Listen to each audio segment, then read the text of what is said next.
어쨌든 스님께서 그때 범난을 피해가지고 미국 가셔서 꽤 오래 있다 들어오셨죠. 야, 10여 년 있었죠. 15년 있다 들어오시면서 아마 그 엄혹한 그 전두환 그 독재를 겪어낸 그런 분들의 어떤 민주지사라든가 그런 투사들에게 또 마음의 빛 같은 게 아마 있으셨다 이렇게 얘기를 제가 옛날에 들었던 것 같은데요. 네. 네, 그건 솔직히 이제 그건 얼굴 들고 다닐 형편이 못 되죠. 글쎄 집안에 그 일이 생기면 나갔다가도 들어오는데 집안에 그 큰 불행이 닥칠 걸 알고 도망을 갔으니까 이거는 그 얼굴 들고 다닐 처지가 아닙니다. 그래 그 다음에 개혁이니 뭐니 하는 걸 그 속죄의 심정으로 네. 제가 이거 참여를 했었고 그러고 그때 제일 그래도 제가 이제 아까 말씀드린 대로 명색이 깃발이 개혁이었으면 실제 우리 교단이 개혁되도록 뭐 조치를 하고 그 준비를 했어야 했는데 그건 전혀 못하고 그냥 서연이 하나 쫓아낸 것으로 말했습니다. 이건 개혁이 아니고 이제 좀 불민한 서연이 그 장기 집권을 막는데 이제 그쳤죠. 네. 그 당시에 이제 소위 뭐 개혁을 주도한 그 스님들이 이제 아주 빠르게 기득권화되지 않습니까? 다시. 그래서 그분들이 어떤 대외적 이미지는 뭔가 좀 개혁성이 있고 좀 민주적인 그런 느낌을 갖고 있으면서 사실은 기득권화되다 보니까 더 이게 불교가 그 개혁의 어떤 씨앗마저도 사라지는 그런 부작용을 낳지 않았나 이런 생각도 드는데. 근데 개혁이라고 하는 명제로 이제 많은 이제 이 시민들이 이제 시선을 끌긴 했으나 결과는 개혁하고는 전혀 부합되는 일이 없었죠. 그런데 그렇죠. 이제 말을 바꿔 말하면 종권이 평준화? 어떤 이제 특수 문중에 그 옛날에는 이 종권이 이제 편중되다시피 했습니다. 이를테면 통도사 문중, 범어사 문중, 덕숙 문중 그래서 그 큰 문중들이 이제 좀 그 속내를 덜 드러내면 종단이 안정되고 속내를 드러내면 이제 이 사건이 생기고 이제 그랬었는데 그런 이제 그 상황에서 이 종권이 평준화 이제 그런 변화는 있으나 이제 바람직한 이제 그 방향으로는 인도를 못했죠. 네. 이제 이제 얘기를 좀 그동안은 이제 여러 가지 사건이나 현상에 대한 얘기를 했다면 특히 이 불교, 이 수행의 종교인데 이 불교의 어떤 근본적인 부분, 수행에 관한 부분 또는 우리 교리에 관한 부분, 공부 이쪽 부분에 대해서 스님이 어떻게 가야 된다, 이 교단이 어떻게 가야 된다 이런 소신이나 이런 게 있으면 한 말씀해 주십시오. 출가 승려들이 입지가 출가한 본지가 분명해야 되겠다. 네. 그래서 정말 부처님 말씀이 내 삶을 보람되게 하고 당당하게 갈 수 있는 그런 말씀이라고 믿고 그 가르친 대로 행하려고 하는 의지 발현이 없이는 그냥 생활의 터전을 옮기는 것에 지나지 않는다. 그게 제 심정입니다. 네. 그런 의지 발현, 그것이 없이는 그냥 속가에 살다 머리 깎고 생활 근거지를 산중으로 옮긴 것 뿐이지 아무런 이 속의 변화가 없습니다. 근데 그 안타까운 것은 우리 교단에 토론 문화가 없습니다. 지금. 네. 옛날에 이제 처음 절에 들어왔을 때 해제를 하면 수자들이 조실스님한테 자기 수행과 화두 드리는 걸 갖고 문답을 하고 득처가 있는 사람은 점검을 받고 네. 그래 이제 피차 이제 그런 선생하고 제자 간의 이제 이 학문적인 말하자면 다른 말로 학문적인 토론에서 그 수행적인 문답이 있었는데 네. 지금은 거의 이제 그 수행인들이 그런 문답이 없습니다. 그래 이런 것은 참 안 좋은 일 같다, 안 좋은 일 같다. 그러니까 사람들이 진지하게 수행을 한 내가 가는 길이 바른 길인가? 내가 수행한 과정이 이것이 정당한 건가? 이제 제가 이제 가장 참담하게 생각했던 일이 한 4, 5년 전인가요? 한 5, 6년 전인가요? 동화사에서 종정예하가 참석한 한국을 대표하는 선생들이 법회라고 그걸 가졌습니다. 그런데 처음 보니까 이제 종정예하의 법어가 있었고 그 다음에 이 축소상가 그 무여스님 네. 또 이 해국스님 네. 우리 법주사 이제 그 함주스님이 이제 차일 법문했는데 한 스님이 법문하면 법문을 들은 사람들이 질문을 합니다. 그럼 그 질문에 답변하고 제가 이제 이 기억나는 건 법주사 스님 이제 함주 스님이 법문을 한 뒤에 어떤 신도가 이제 질문을 해. 스님, 참선을 하다가 마음이 갑갑하면 어떻게 합니까? 그런데 함주 스님 답변이 뭐 하려고 마음을 갑갑하게 정진합니까? 마음을 편하게 정진하라고. 그냥 아차 했어요. 저게 무슨 말인가? 함주 스님이 큰 오류를 범했는데도 현장에 있던 종정이나 다른 한국을 대표한다고 하는 선사들이 말이 없어. 야, 저런 막말을 해도 되는가? 화두를 진지하게 하면 그 갑갑증을 옛날 분들은 은산철벽에 앞이 꽉 신산을 꽉 가린 것처럼 앞으로 나아가야 되는데 산이 꽉 막힌 것처럼 왜 갑갑증이 얼마나 하겠어요? 그것도 다른 표현은 백척이나 되는 아주 높은 그 철간대 올라가서 화두를 열심히 드는 심정을 아주 이려하게 되는 심정을 백척간주에서 나가지도 못하고 뒤로 물러나지 못하고 그런 아주 절대절명의 표현을 했어. 그럼 또 다른 표현을 어떻게 했느냐? 노소입각이라고 하는 표현을 했어요.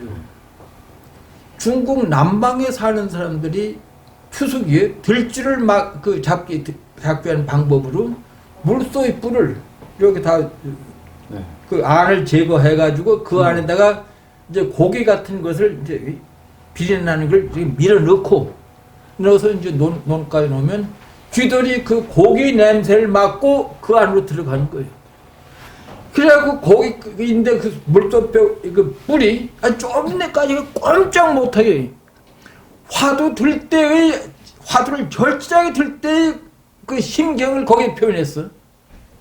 그래서 내가 함주스님 은산철벽이라고 하는 말 들어봤어? 백척간주라고 하는 말 들어봤어? 노소입각이라고 하는 말 들어봤어? 어떻게 화두를 절실하게 해서 마음이 갑갑할 때 어떻게 해야 되냐고 신도가 물었을 때는 그때가 절실할 때다 더 갑갑중에 연유하지 말고 계속 화두를 참관하고 일러야지. 그게 무슨 소리야 도대체. 그래도 그자만 답변을 잘못한 게 아니라 그때 현장에서 법했던 종정이 있었고 무효나 해고가 있었어. 도대체 그 사람들은 뭐 하는 사람들이야.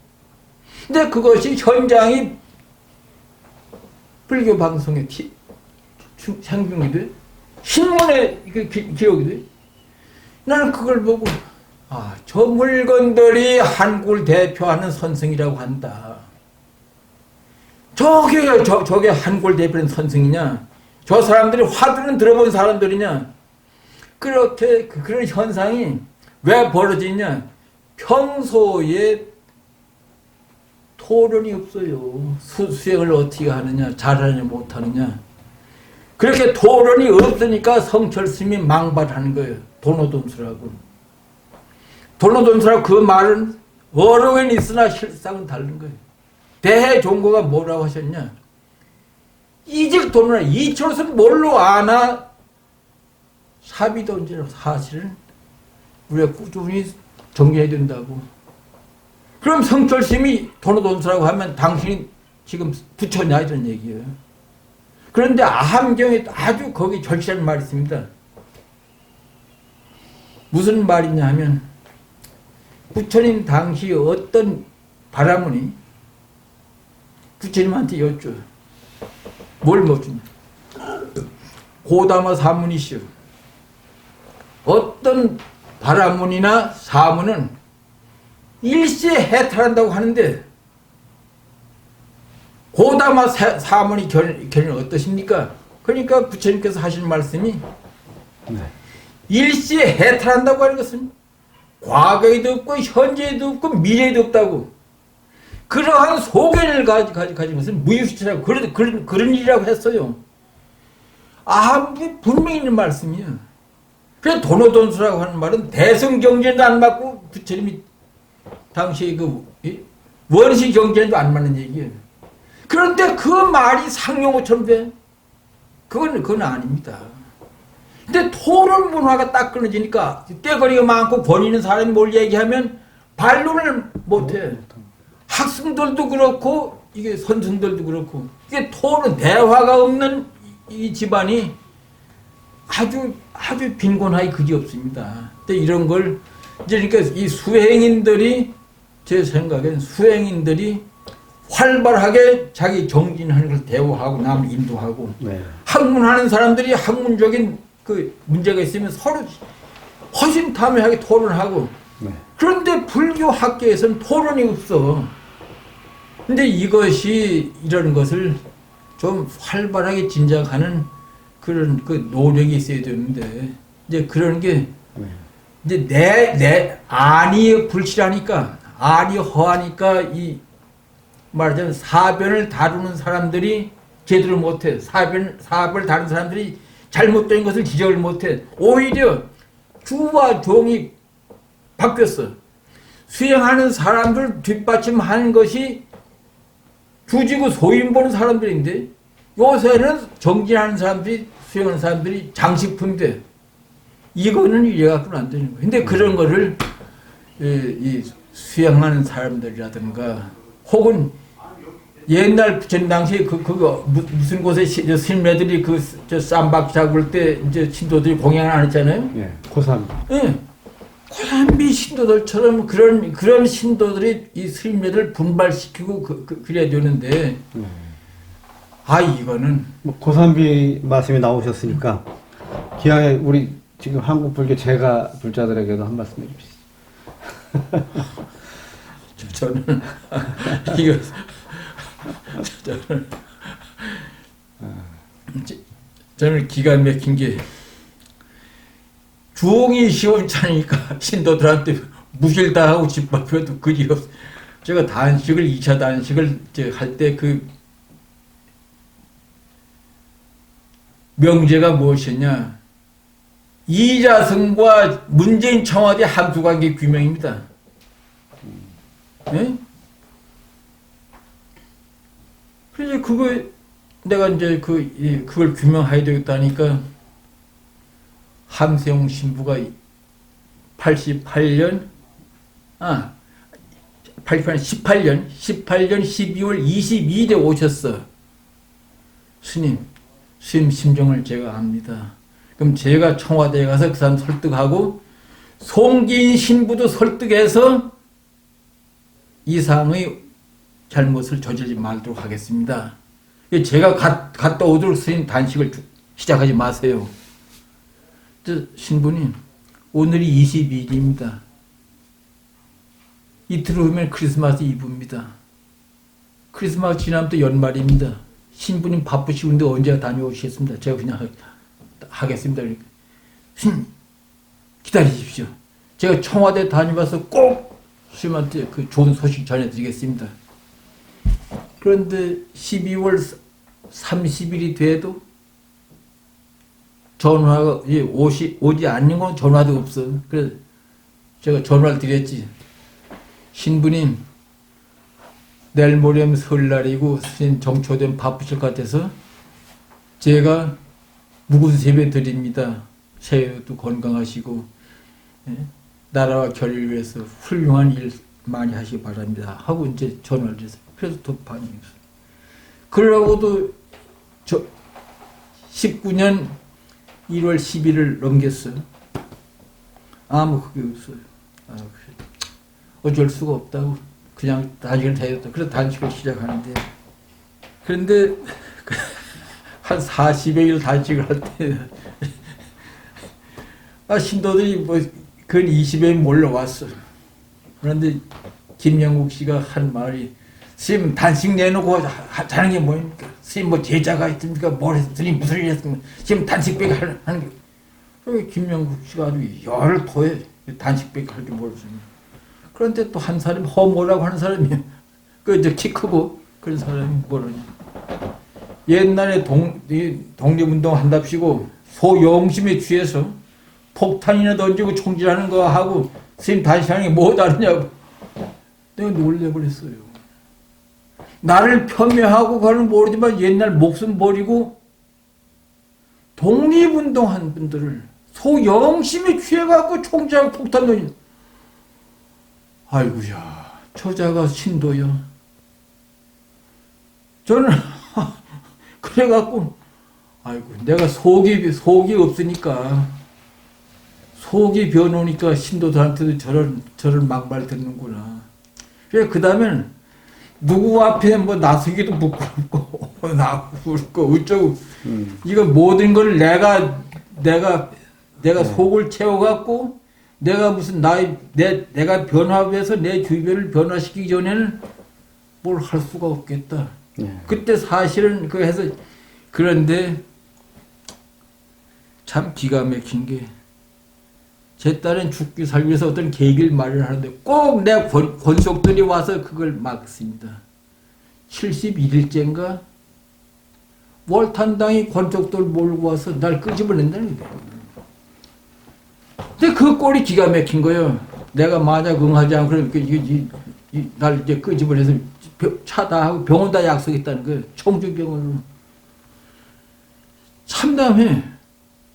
내가 내 뜻을 나가지 않으면 저 저자들이 그 문중 권속이라고 이제 조카상자 사제들 해고 날 끄집어내고 그러면 저 사람 꼬라지도 아니고 그래서 내가 내 발로 간다고 내 발로 가니까 중단하고 갈 때는 그리 하지 말라고 그래갖고 그자들이 청주 병원에 예약을 했다는데 안 가고 날 여태까지 이제 체크했던 녹십자 병원으로 가겠다고. 녹색병원. 그리 가서 이제 치료하고 나오는데, 근데 그때 심정은 내가 박복하고 원이 부족하니까 내 가까운 이제 문종 사람들한테 내가 짓밟히고는구나.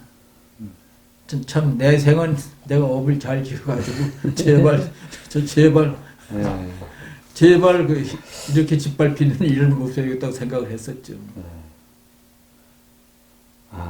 뭐 잘 알겠습니다.